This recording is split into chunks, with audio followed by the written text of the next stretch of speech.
शहर में सफाई व्यवस्था का मेन मुद्दा है, लेकिन उसमें हमारे यहाँ से प्रस्ताव गया हुआ है और डीएमसी साहब के यहाँ पेंडिंग है। 5 साल का टेंडर होना है। जिस दिन 5 साल का टेंडर प्रक्रिया में आ जाएगा, हमें पूरी उम्मीद है कि पटौदी में सफाई व्यवस्था बहुत अच्छी होगी। छोटा टेंडर हुआ है, वो भी खत्म होने वाला है, तो उसको आगे 6 महीने का और लगा रहे हैं, लेकिन उससे नहीं, उससे संतुष्ट नहीं है, उससे काम काबू नहीं आ रहा।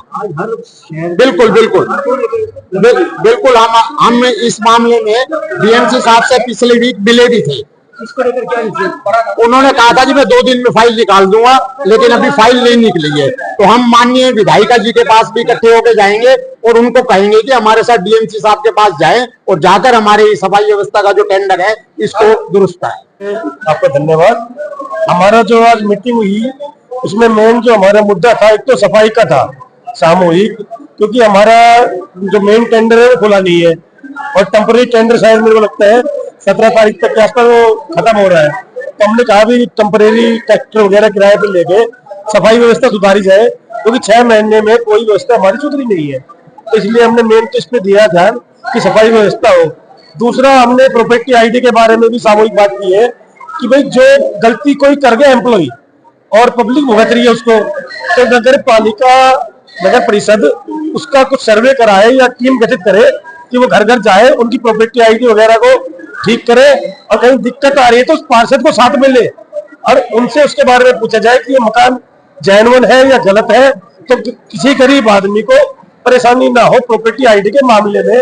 तो मेन मुद्दा तो हमारा प्रॉपर्टी आईडी के बारे में था कि आप कहीं से भी कैसे भी करके जो पीछे वाले गलती कर गए हैं उसकी सुधार करा जाए और प्रॉपर्टी आईडी ठीक करी जाए।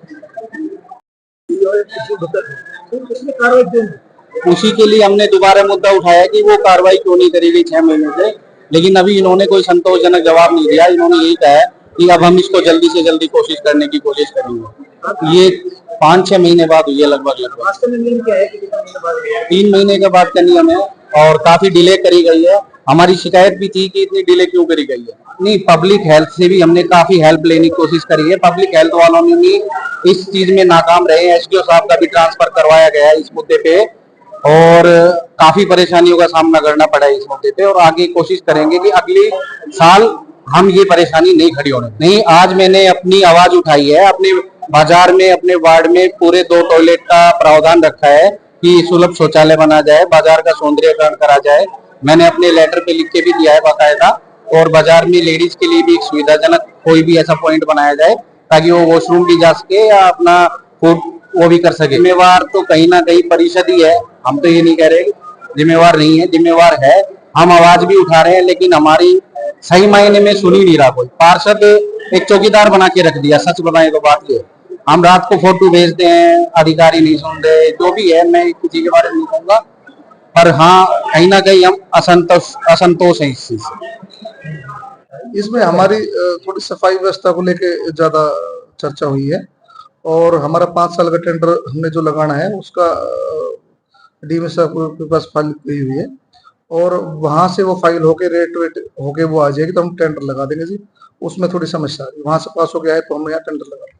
थोड़ा सा एरिया ज्यादा बड़ा होगा, फिर हमने काम किया है, फिर कुछ ये बरसात का टाइम सा थोड़ा आ गया था, इस वजह से थोड़ी दिक्कत आई। देखिए, आज का जो बैठक थी इसका हम काफी समय से बेसब्री से इंतजार कर रहे थे। दुख है, ये बैठक काफी लंबे अंतराल के बाद रखी गई। इसमें कहीं कोई चूक हुई, चाहे वो प्रशासन के अधिकारी हैं या हमारे चेयरमैन साहब, या उसमें मैं भी जिम्मेदारी लेता हूं इसकी कि हमसे ये लापरवाही हुई कि हम तो इस बैठक को थोड़ा लेट करा पाए, क्योंकि जनता के जो मुद्दे हैं, जनता की जो परेशानियां हैं वो बहुत ज्यादा हैं। नगर परिषद का गठन होने के पश्चात हमारे सफाई का जो टेंडर लगना था बड़ा, वो अभी तक लगा नहीं है और उसकी वजह से पूरा शहर और आसपास का क्षेत्र जो जितना भी नगर परिषद से लगता है सभी बहुत ज्यादा, मतलब ये लगा लीजिए आप, इतने परेशान हैं बहुत ज्यादा। आज जो मेन मुद्दा था वो तो सफाई की वजह तो जो था वो तो है ही है। सबसे बड़ी जो परेशानी वो सफाई की है। पीछे काफी लंबे समय से बरसात के कारण ये चुनौती और ज्यादा बढ़ गई थी।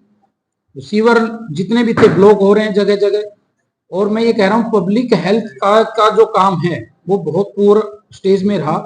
एक्शन साहब से हम अभी मिले थे, उनसे रिक्वेस्ट की, फोन पे भी बातचीत हुई है उन्होंने आश्वासन दिया है कि वो अब हमारे साथ मिलकर काम करेंगे और आगे भविष्य में इसमें कोई परेशानी ना आए उसके लिए योजना हमारे साथ योजना बनाकर हम आगे काम बढ़ाएंगे। आज का जो मेन मुद्दा था उसमें प्रॉपर्टी आईडी, सफाई और मैं ये कह रहा हूं जैसे बंदरों का आतंक है शहर में अनऑथराइज कॉलोनियां तो हम बोल सकते हैं, लेकिन नगर परिषद में लोग टैक्स दे रहे हैं, मकान डेवलप हो चुके हैं, नगर परिषद की तरफ से पहले जो नगर पालिकाएं थी उनकी तरफ से सीवर लाइन बिछाई जा चुकी है, पानी की लाइनें बिछाई जा चुकी है, लेकिन उन लोगों कॉलोनी में काफी कॉलोनियां ऐसी हैं जिनको अनऑथराइज बोलकर उन्हें मूलभूत सुविधाएं नहीं मिल पा रही है, चाहे रजिस्ट्री का कार्य हो, चाहे उन्हें कोई लोन वगैरह लेना हो, चाहे वो यदि किसी भी पर्पज से फ्यूचर में को प्लान करके यदि अपने मकान पर कुछ करना चाहें तो भी उन्हें अनऑथराइज कॉलोनी का नाम के कारण उन्हें मतलब प्रताड़ना का सामना करना पड़ रहा है। अब उन लोगों के लिए जो सबसे बड़ा जो चैलेंज है वो एक ये भी है कि उनकी गलियां, नालियां और जो मूलभूत सुविधाएं थी वो सुविधाएं नहीं मिल पा रही हैं, क्योंकि कॉलोनी का नाम आ जाता है अनऑथराइज कॉलोनी है, रास्ता नहीं बन पाएगा। तो हमने इसमें ये प्रस्ताव रखा कि हम इस पे स्पेशल सरकार के पास एक पत्र लिखें अपने नगर परिषद से या एक प्रस्ताव भेजें कि जी जल्दी से जल्दी इनकी सर्वे कराई जाए और सर्वे कराकर जितना आबादी क्षेत्र है, हम ये भी नहीं चाहते कि किसी इनलीगल किसी कॉलोनाइजर को या कोई प्रॉपर्टी डीलर हैं जो अनऑथराइज कॉलोनियां काट रहे हैं उन्हें फायदा पहुंचाया जाए, लेकिन जहां मकान बन चुके हैं, जहां नगर परिषद को जहां से टैक्स मिल रहा है, सरकार को टैक्स मिल रहा है, वहां पर उनके वहां सीवर लाइन बिछ चुकी है, पानी की लाइनें बिछ चुकी, वहां पर जल्दी से जल्दी उनकी सर्वे कराकर उन्हें अप्रूव्ड में शामिल किया जाए और उनके रास्ते बनाए जाए। इसके अतिरिक्त नगर परिषद में प्रॉपर्टी का आईडी का, जैसे मैंने अभी बोला था, प्रॉपर्टी आईडी का जो मामला है वो काफी लंबे समय से चला आ रहा है। प्रॉपर्टी आईडी का मामला ऐसा है कि पहले हम देखते थे कि प्रॉपर्टी आईडी कैसे कैसे किस किस तरीकों से बनी है, जनता में एक आवाज है, मैं किसी का नाम नहीं ले रहा, कि भाई पैसे से तो प्रॉपर्टी आईडी का काम हो जाता है और पैसे नहीं मिलते हैं तो प्रॉपर्टी आईडी नहीं बन पाती है।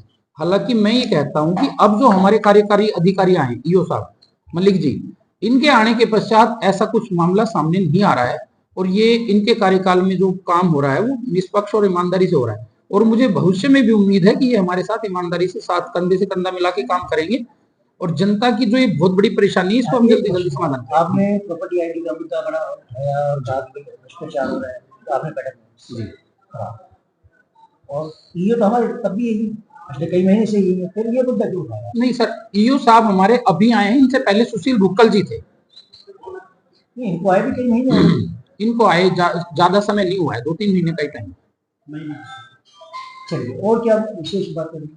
और आज की जो नगर परिषद की जो बैठक थी उसमें मेरी तरफ से मैं ये मानता हूँ कुछ पार्षदों की तरफ से हमें शिकायत मिली थी कि जी हमारे साथ पक्षपात हो रहा है और हमारे वार्डों में जो हमारे सफाई कर्मचारी हैं, जितने सफाई कर्मचारी हैं उनको सुचारू रूप से मतलब निष्पक्ष तरीके से हमें सुविधाएं नहीं मिल पा रही। नगर परिषद लगा लीजिए या हमारे चेयरमैन साहब लगा लीजिए या उनकी शिकायत मैं ये कह सकता हूँ मेरे प्रति भी मान लीजिए कि भाई वो मुझे एज ए वाइस चेयरमैन के नाते उन्होंने मुझे शिकायत दी, तो वो मुद्दा भी हमने रखा कि भाई कोई भी कार्य पक्षपात से ना हो, निष्पक्ष हो और जो भी आज कार्य रखे गए हैं सभी पार्षदों की तरफ से उनकी समीक्षा की जाए, उनकी एक लिस्ट तैयार हो और उस लिस्ट पे सभी पार्षदों को बुलाया जाए, सभी की सहमति ली जाए कि आप इनमें किस कार्य को आवश्यक मानते हैं।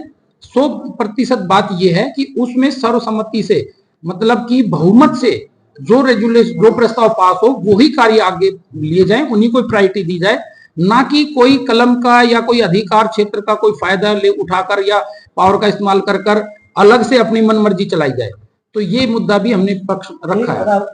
मुद्दा है जो पिछली आपकी बैठक में उठा था वो था कि जितने भी टॉयलेट है जी, मैं पटौदी में तो अपन खास तौर से देखता हूँ सारे के सारे टूटे पड़े हैं, कहीं उन्होंने ताले लगा रखे हैं, आज तक उनकी मुरम्मत नहीं की। 2-2 साल से टूटे हुए टॉयलेट्स आज तक मुरम्मत नहीं हुई। पिछली बैठक में मुद्दा उठा था, आप लोगों ने तय किया था, इसको कहा भी गया था कि रिपेयर करवाया जाएगा, लेकिन वो नहीं करवाया गया। और आज महिलाओं को भी, जेंट्स को भी और महिलाओं को भी, अब कितनी शर्म की बात है कि महिलाओं को सड़क पर यूरिनल करना पड़े, वहां जाना पड़े, शौच जाना पड़े। जैसे नगर परिषद हमारी कहती है कि हम तो ओडीएफ फ्री है, मतलब बाहर खुले में कोई शौच नहीं जाता और लोग शौच जाने को मजबूर हैं, जितनी कॉलोनी वाले हैं वो खुले में शौच जाने को मजबूर है। और महिलाओं के लिए इतना असमानजनक, आज आपके एक भी पार्षद ने आवाज नहीं उठाई। आपको नहीं लगता कि आपकी पार्षद ये तो संवेदनशील है? नहीं सर, आज के मीटिंग में आप लोगों को पहले क्षमा चाहता हूं, आप लोगों को निमंत्रण नहीं मिलने के कारण या किसी कारण से आप थोड़ा सा देरी से आए हैं। उससे पहले मुद्दा उठा था, शौचालय को लेकर मुद्दा उठा था। हमारे जो राकेश कुमार जी बब्बल जी हैं, इन्होंने इस बात को पूरे पुरजोर तरीके से उठाया है और हम सब ने उस बात का समर्थन किया है कि जो शौचालय जो हैं उनकी स्थिति बहुत दयनीय है हमारे नगर परिषद क्षेत्र में। यदि कोई बाजार में कोई महिला हमारी बहन बेटी आती है, कोई पुरुष भी आता है, देखिए शर्म इज्जत तो सबके है, जो इंसान पुरुष है चाहे महिला है, तो इसमें क्या हो रहा है कि उन्हें मतलब यदि सोच की आवश्यकता मतलब बाथरूम जाना हो या मतलब सोच के लिए जो भी कोई परेशानी हो तो उसमें मैं ये मानता हूँ कि सुविधाएं नहीं है, बहुत बुरा हाल है। मतलब बदबू मारती है टॉयलेटों में और उनका रख रखाव की स्थिति बिल्कुल एकदम पुअर स्टेज में है। तो ये बात आज हमारे राकेश कुमार जी जो हैं बब्बल भाई साहब, वार्ड नंबर 5 से पार्षद, इन्होंने नहीं पूरे नगर परिषद क्षेत्र की तरफ से इन्होंने शिकायत रखी थी कि पूरे नगर परिषद में, मेरे वार्ड में नहीं, पूरे नगर परिषद क्षेत्र में करीब ये हाल है। तो हमने उस बात के लिए हम इस बात को सीरियसली लेंगे। हमारे चेयरमैन साहब पास में बैठे हैं, सब मिलजुल कर, ईओ साहब भी हैं, सब मिलजुल कर इसका समस्या का समाधान। ऐसा नहीं है, सभी पार्षदों ने सफाई को, विशेषकर सफाई को लेकर बहुत आवाज उठाई है और आज की मेन इस मीटिंग का सबसे मेन जो मुद्दा था वो सफाई का ही था। अब मामला यहाँ है कि हमारे लिए जो परेशानी का सबक ये है कि हमारी जो डोर टू डोर सफाई के लिए जो केस फाइल हुआ है, वो जो फाइल गई हुई है वो अपने कमिश्नर साहब के पास अटकी हुई है और उसका जो मामला है वो सीधा मुख्यमंत्री जी के हाथों से होना है, वहां से क्लियर। तो जब तक वो फाइल केस मतलब हमारे टेंडर क्लियर होकर यहाँ नहीं आ जाएगा, डोर टू डोर टेंडर नहीं लग जाएगा, तब तक ये परेशानी हमारे लिए बहुत बड़ी है। ये बात सच है कि सफाई का जो मुद्दा है बहुत बड़ा है और इतना भी है कि सफाई के लिए डोर टू डोर तो छोड़िए, वार्ड में मतलब मैं ये मानता हूँ 20% भी सुविधाएं अभी नहीं मिल पा रही हैं सफाई की, जो मेन पावर की है, ट्रैक्टर है, गाड़ियां हैं, जो भी है। अब हम इसको भविष्य में लेकर चल रहे हैं, जल्दी हमारा टेंडर लग जाए। ऐसा है, जो नगर परिषद का जो गठन हुआ था वो काफी टाइम पहले हो चुका था, इलेक्शन हुए हैं बाद में। तो इलेक्शन होने के पश्चात मैं ये मानता हूँ सरकार संवेदनशील है, सरकार देश में मतलब जो कार्य कर रही है, सफाई भी उसमें एक मेन मुद्दा है, उसको सीरियस लेकर सीरियस है। लेकिन परेशानी क्या है कि जो प्रोसेस है वो थोड़ा लंबा है और अभी टेम्परेरी टेंडर लगा हुआ है, उससे हम जितना काम हो सकता है चला रहे हैं और हम आपको विश्वास दिला रहे हैं कि अभी ये टेंडर लग जाए डोर टू डोर। हाँ, अभी टेम्परेरी टेंडर लगा हुआ है, उसमें हमें मेन पावर भी कम है, कहीं ना कहीं हो रही है। काफी पार्षद नए जो चुनकर आए हैं वो, उनको काफी पार्षदों को अनुभव नहीं है, कुछ अनुभव भी है कुछ पार्षदों को।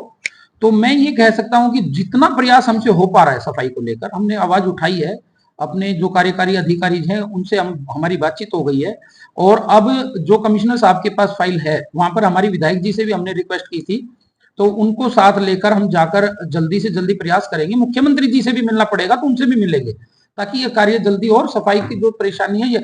अच्छा, सबसे बड़ा बड़ी जो चुनौती रही है ना सर, वो रही है बरसात का समय। बरसात के समय में आपने देख रहे हैं कि बरसात जो है ना, ये प्राकृतिक चीजें हैं, ये प्रभु जो ऊपर से जो बरसात इतनी भारी मात्रा में अब की बार हुई है, तो मैं ये कह रहा हूं कि इसके कारण जगह जगह ब्लॉकेज वगैरह हुई है और चुनौती बढ़ गई। क्षेत्र बहुत बड़ा हो गया नगर परिषद का, लेकिन अभी नया जब तक टेंडर नहीं लगेगा तब तक थोड़ा सा हमें चुनौती का सामना करना पड़ेगा। एक चीज और, अभी आपने बरसात की बात की, आपके अनाज मंडी में पानी भर जाता है, ये समस्या पिछले 20 साल से बनी हुई है, ठीक है। थोड़ी सी बारिश में तो गंदे पानी का तालाब का रूप धारण करे।